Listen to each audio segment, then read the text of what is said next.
basically what I'm showing for this work, or in general, is that I'm working with the sound that you kind of imagine when you have text written and you read the text. For example, if I write rain, easy one, and then people might imagine the sound of the rain if it's in the sound context. So I'm interested in this imaginary aspect of the hearing, and also together with narration. It's a sound, it's a voice, so it's an auditory sound. But at the same time, one voice is speaking about something and another one is speaking about something. And together with the text you see, you kind of have a layer of sound. So that's what I'm interested in. Was actually about, was what? I was telling you about that is... I see. Yes, I see. Yes, I call it polyphonic text. So it's a polyphony because all elements are sort of independent. And in polyphony you also have a moment that goes together, that lines goes together, but not necessarily all the time. And the way you engage to the work or to the music, you can also create, in my case especially, different sentences that might have different scenery or meaning, or let's say one voice is saying you and the other one is saying no, but the text is saying yes, and then it has different combinations that you can actually connect. Yes. It reminds me of a conversation I overheard a while ago. So, you see? Don't remember Yes, I see. what You see? was actually Yes, I something see. You see? Yes, I saw. It depends on the work. I choose voices according to the contents, what I'm bringing. And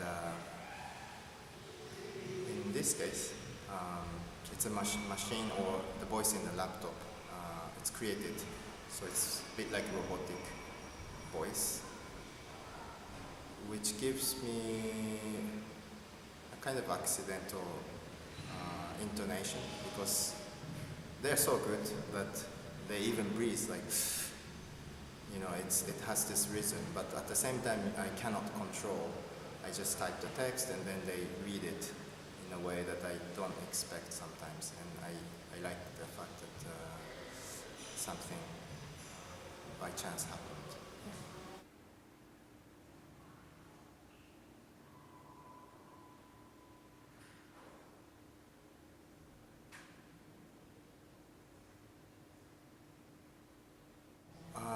To maybe answer that, I need to mention other types of my work, which is more based on a specific historical figure or historical moment, where I go and do research on the site, or go into archive materials and sort of recapture the person or the moment. And then I create the soundscape that might have happened. For example, I was making this work about American geologist who came to Japan in the 19th century, and I was particularly interested in the expedition he did for geological survey, and I found a moment of him discovering the coal pebbles along one particular river. So I was trying to create the soundscape of 1874 June 19th in this location. by collecting all the materials. So in these cases, I can refer to a lot of specific data.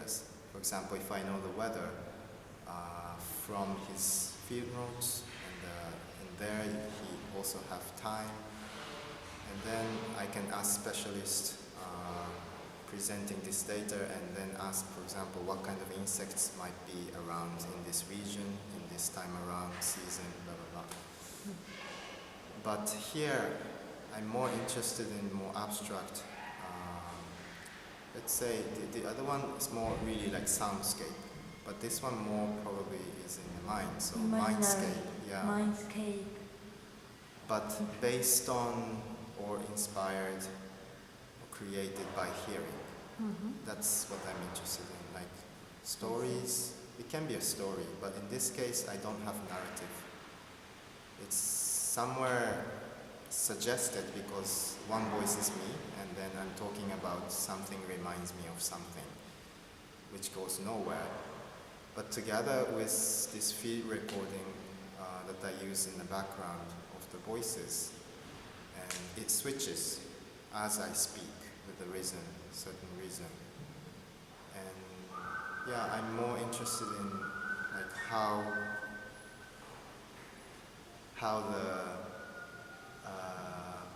the viewer's mind or the listener's mind would shift according to this rhythmical change.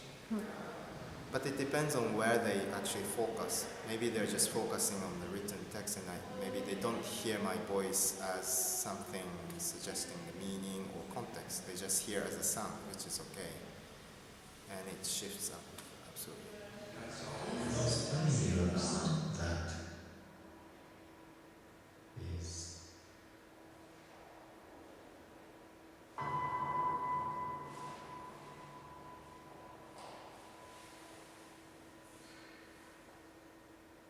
Yeah, I think this obscurity is intended. In a way, I don't know what is it, but the text on the screen keeps saying, you know it, that you saw, that blah blah blah, and it goes round and round, and it's actually hard to, even if it's very simple sentence, broken,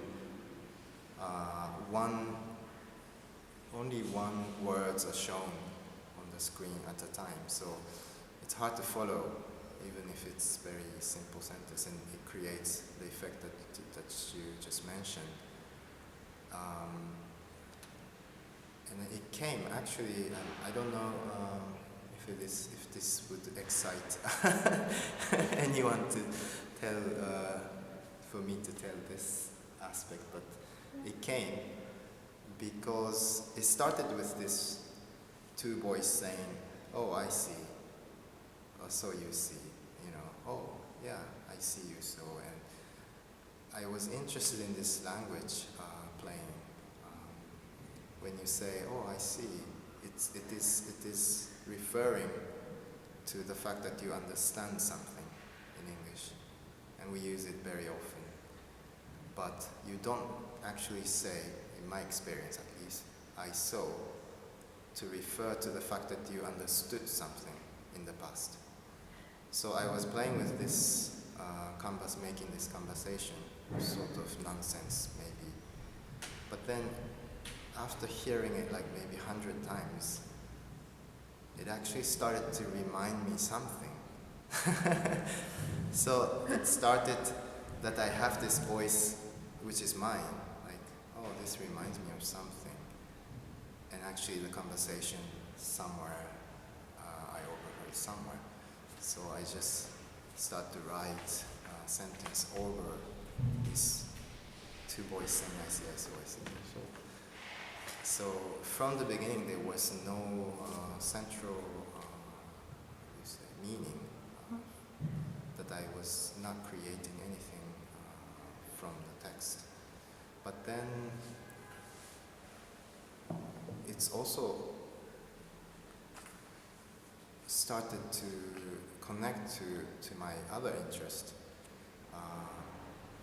which is the hearing. So when you hear certain sound, for For example, I think the easy one is this field recording of, let's say, some ocean, and then immediately you were there. And for me, whether it is imagination or actual auditory hearing, if you hear it, you're there. So you can be in the past, you can be in some imaginary space by hearing.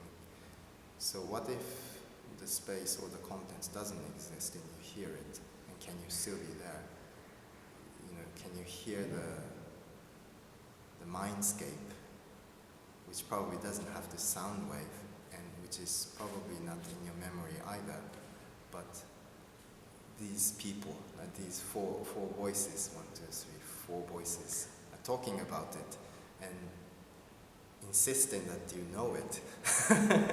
And you start to feel like maybe you know it, and then where is that, and what is that? So that's something I'm curious to see. And yeah, when I was making this work, I was also feeling that it's possible somehow to create this space in the time. So